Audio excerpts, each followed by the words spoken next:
Hi, welcome to our EMTprep series on field internships. Today we're going to talk about some of the day one expectations for both the preceptor and the student. My name is Carli and this is Dan. And we're going to start by discussing some of the preceptor expectations as the student is coming into their first day on the internship. It was a stressful day. 30 years ago it was for me, and I still remember it. It is a big deal for the student. And as a preceptor, I've been a good preceptor and I've been a bad preceptor. And hopefully I can convey good things, what you're supposed to do, and then maybe touch on some of the bad things that you're not supposed to do, okay? So when I get, and tasked is the wrong word, when I get assigned an intern, hopefully when you are assigned an intern, you want to be a preceptor. You don't, it's not like this is just part of the job. You want to be that mentor. You want to be the one who teaches, because they will remember that for the rest of their career. And so as a preceptor, I will try to get some background on the intern. Where do they go to school? What's their age? What's their background? Because if they're super young, I know that I have a different teaching style. You know, maybe they're more tech savvy than I am. If they're older, maybe they're more visual, more hands-on. I'll know that maybe communication is something I'll need to work on with the younger person. So I'll get my homework done before they come. And what I would like from them is them to have the same. If they're coming to an ambulance department or ambulance company, look at the, where's the company? Is it a big company? Is it a small company? Give me some history, have a background, know where you're going, know the type of people you're going to be serving. You know, what's the population? Think of call volume, what types of calls you're going to be going on. And that's going to help you at least prepare for when you walk in there and you see that I work for this department. You automatically have a connection because you know about it, right? Right. So it's very important. Yeah, absolutely. I think that's great. And I think the student expectations go right along with that. So as a student, I know when I walked into my internship, I was a little overwhelmed. You kind of go through a relatively brief classroom clinical experience, and then you get thrown onto an ambulance. So I think a lot of students, and I think I fell into this too, you expect that you're going in really green and your preceptor is just going to like spoon feed you all this information. But it's really important that the student is studying before they go in. So you know your protocols might differ from the agency's protocols, and that's something that you can talk about, but you at least know the protocols and algorithms you learned. You know your medications, your doses, and then it is important that you are doing as much research as you can on where you're going and how that department functions. Is it fire-based or is it just a single role? Is it a private ambulance? Is it a rural district or is it a little bit more urban? So doing some of that footwork before you go into your internship is really important. And it builds rapport. If you know that with your preceptor going in, you can build that relationship. They automatically trust you a little bit more.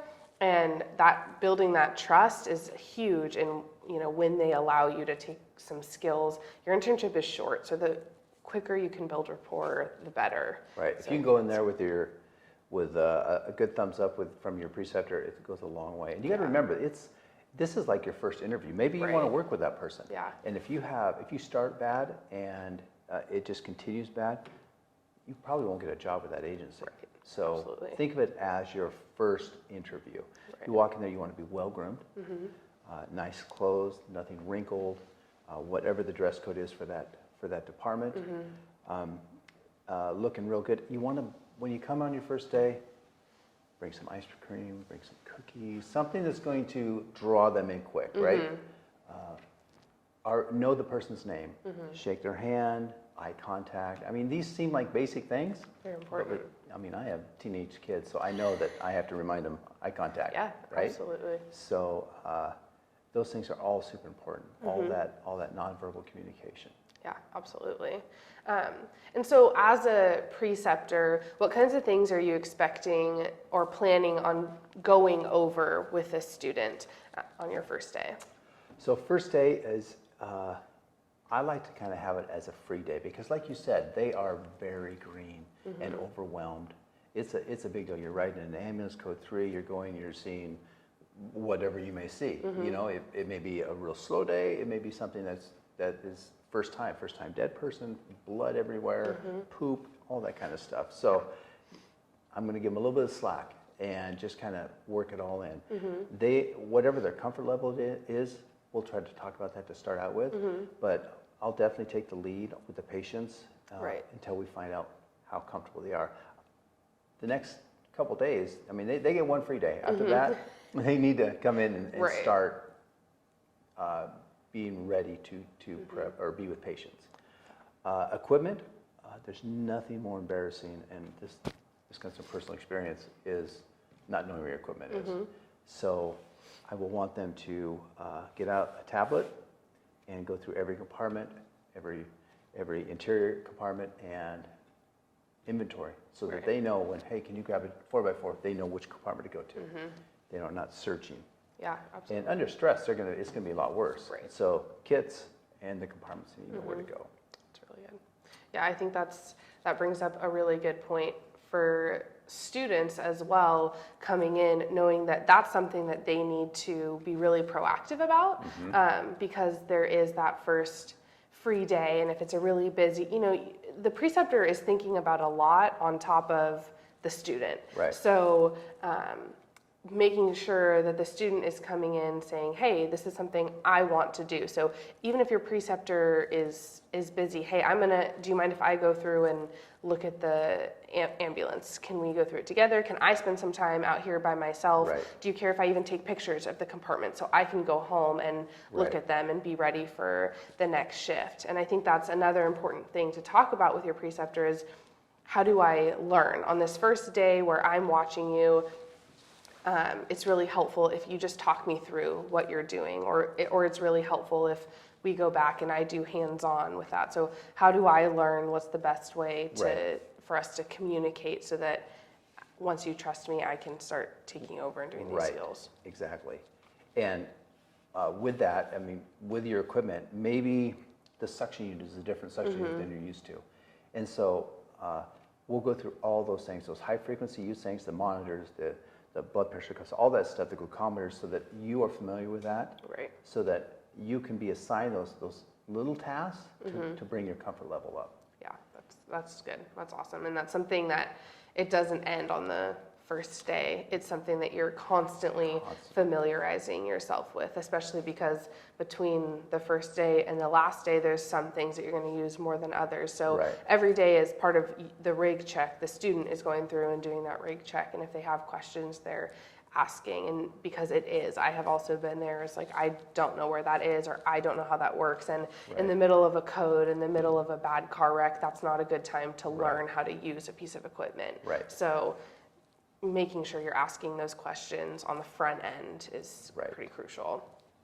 And that way, if you do know that, you can focus more on your assessment. And I feel with new people, that is the hardest part. Absolutely. Because they just don't, they're asking a question, and then they're already thinking of their next question before they even get the answer. And so they're going through their algorithm that they learned in school.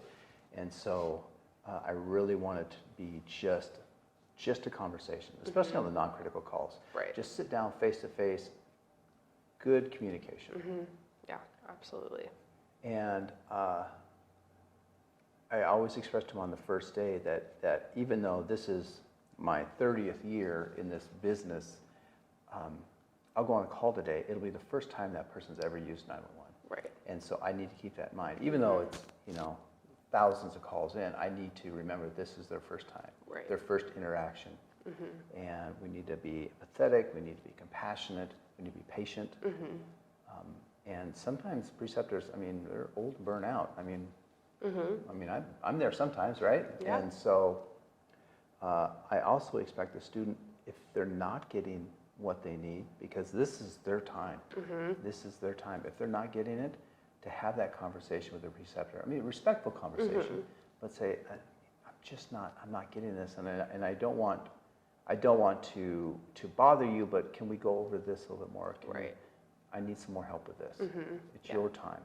Yeah, I think in my experience, my preceptor was always open to those questions because it helped him also refresh his his right. memory. So I think one neat thing about preceptors is they have the opportunity to stay updated on information, Right. and they get to see EMS through that kind of newbie lens. Right. So that can be a really cool opportunity. But I think you brought up a good point. The student does need to be very respectful. They need to, there's kind of that like quasi-military component Right. to, especially like fire departments and stuff. And so being respectful of that hierarchy, that chain of command, and just knowing that some people they've been there a long time. They have a lot of other responsibilities within Right. their job, and so being respectful of all of those things, and again, building that rapport is huge. So being on time every time you come in, being early, being supportive, being part of the team, just being respectful of the culture that you're walking Right. into, not trying to change it to fit you, but you kind of Right. adapting to the culture of that Because you're the agency. lowest Exactly. on the ladder, right? And so it is up to you just to fit in. Just like you said, you're just fitting in, and you're going to be in and you're going to be out. Out, Maybe right. you'll be employed with them, maybe you won't be. Right. But just remember your place. That's where you are. Absolutely. Carry the kits, make up the cot, clean up the vomit. It's your job. Yeah, I absolutely. won't take advantage of it. Right. Well, sometimes. But if you take on that role, Right. it goes a Right. long way. It goes Absolutely. a long way. So, what are some other things that you would want to go through that, like day one? Day one, I want to see where they are and we talked about the protocols, see where they are on the protocols. Okay. I expect them to know, a basic chest pain protocol. Right. And how it runs, and stuff specific to our agency. And so I did my internship in Louisiana, and they do things a lot different down there than they do up here.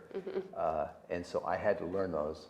On my drive down, I studied protocols all the way down, and because we had to take a protocol test and so on and so forth. But that is very, very important to do that. That's a really good point. And yeah, that's something that every school does their internship portion differently. I know for me, we had a gap between our school and clinicals ending and the internship starting. And so that's a really good time to study up on those and go over those protocols. Sometimes it can be a really quick turnaround. So just keeping in mind that as soon as you find out your internship assignment, you have some homework, you have some research to do, you have some stuff to get ready for. Right. So. And depending on where you go, I mean, maybe you're a part of the country that does some higher end things. Don't expect to go down to another part of the country and try to, hey, this is what we do up there. Why aren't you guys doing that? Right. Like we said before, you got to fit in where you're going. Yeah, absolutely. Okay, so as you were talking a minute ago, it's really important for the student to come in and know their district, or at least have that conversation with their preceptor. So come in and ask them, what is happening in the district. So what kinds of things would you touch on? We would look on like where we sit in the district. Is it next to a freeway? Is there going to be a lot of wrecks? Is it a high gang activity area? Possible drug overdoses? Are we in a geriatric area where we really need to concentrate on cardiac and CVAs and things like that? But obviously, we don't want to get tunneled in on just one thing. We want to keep a broad spectrum, but we want to know what is our area, and then treat everyone, respectfully, regardless of where you are. Right, and that does provide the student with an opportunity to really familiarize themselves with all protocols, of course, but some of those, maybe high volume ones. Right. And it'll give them an opportunity to practice those various things. And maybe know areas that they might be weak in at the end of the internship. These are things that because of my location, I didn't see a lot of. So I need to really be focused on those protocols as well, going into my tests and going into my career. And what is a possibility is what we like to do is we will swap stations for maybe a week.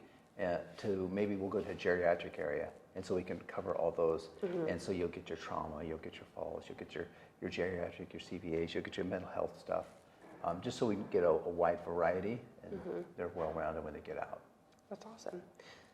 And also on the district being served, it's let's say you work with an ambulance company that works with a lot of different fire departments. Just know what the interaction is. And don't, if there's negative stuff, don't get into the negative stuff, Right. because those guys could be possible employers as well, right? And it does nothing for the scene. Right. So just try to stay neutral, try to stay positive as much as you can, and not get caught up in the negativity. Yeah, that's really good. That's a good point for the student to understand other agencies that you're going to be, even law enforcement too, understanding the relationship between fire, EMS, and law enforcement. So, Right. you know, how do we interact with them? Again, you don't want to step on any toes. You want to be Right. respectful. So, Right. understanding that. And I think it's important too for the student to know that all of these things are things that the student may need to bring up at some point. You can ask these questions, again, respectfully, but you can ask the question, what is the district that we're serving like? Right. What are some of the protocols? What do you see? How are these relationships? So it's not always on the preceptor to bring it up. And generally, it's not brought up. It's just, unfortunately, the preceptors are some of the older people, and they're not as engaged as they should be. And they assume you're going to know it, and you're just another intern coming in. So, Right. like you said, you are responsible for your internship. And if you're engaged, you know what? You might bring that other guy. You might bring Right. him in to be engaged. Oh, this person really wants to learn, and I have all this experience I can bring down on you, right? Yeah, absolutely. So, Yeah. what would you expect coming into the internship? What are your expectations of your preceptor? My expectations would just be that they are kind of understanding, like you said.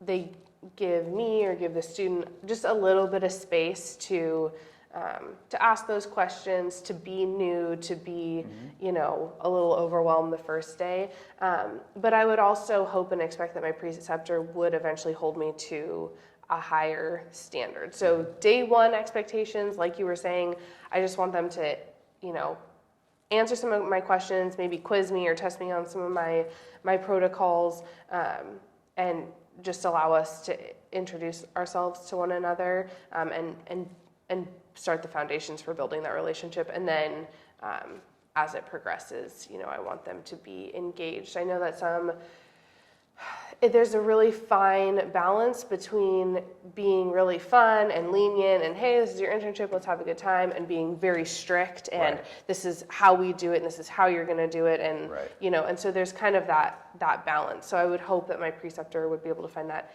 middle ground where, hey, we're not going to just joke around all the time, but I'm also going to, it's okay that you're going to make some mistakes and some errors, and I will kind of gently direct you. Right. That's a great point, way. because I like to let them make those little errors. You know, maybe miss that IV if it's not a non-critical patient.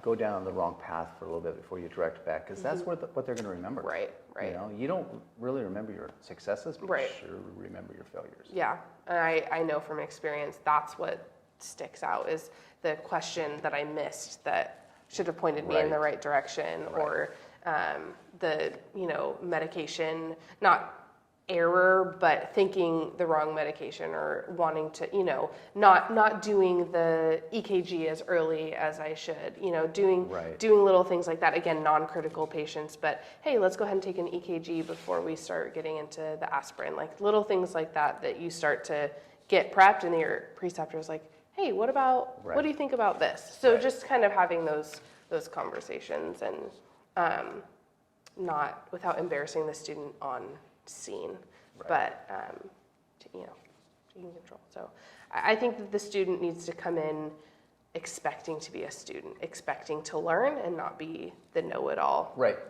but transitioning to the leader, right? By the end, you want them to be able to stand back and direct that call, not be task focused. They're directing the call, absorbing what they have so they can transfer the information to the hospital, and making the right decisions. They don't need to be perfect, but they need to start getting that flow going. And that's a really good thing with day one to come in. I'm at point A right now where I'm new, but keeping focused on the end, point B, of by the end of this internship, this is where I want to be. So every action I take from here, it should be pointing me in the direction of I will be the paramedic in charge by the end of this internship. Right. Awesome. Well, this has been a great chat about day one of the field internship. We'll see you in episode 2.